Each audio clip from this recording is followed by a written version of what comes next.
আগামী বছরের ফেব্রুয়ারির প্রথমার্ধেই ত্রয়োদশ জাতীয় সংসদ নির্বাচনের ভোট অনুষ্ঠিত হবে। সেই লক্ষ্যে একক প্রার্থী চূড়ান্ত করতে তৎপর বিএনপি। সব বিভাগেই জেনজিকে গুরুত্ব দিয়ে করা হচ্ছে সম্ভাব্য প্রার্থী তালিকা। মূলত এবারের মনোনয়নে চমক হতে পারেন যোগ্য তরুণরা।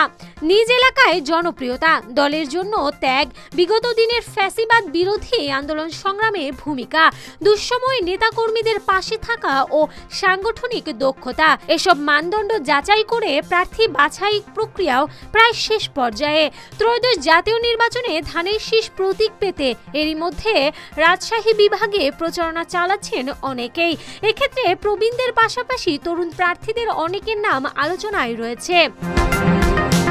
রাজশাহী 2 আসনে অ্যাডভোকেট এরশাদ আলী ঈশা, রাজশাহী 3 আসনে শফিকুল হক মিলন ও রায়হানুল আলম রায়হান, রাজশাহী 4 আসনে অধ্যাপক কামাল হোসেন, রাজশাহী 5 আসনে মাহমুদা হাবিবা, আবু বকর সিদ্দিক ও গোলাম মোস্তফা এবং রাজশাহী 6 আসনে আনোয়ার হোসেন উজ্জ্বলের নাম উঠে এসেছে।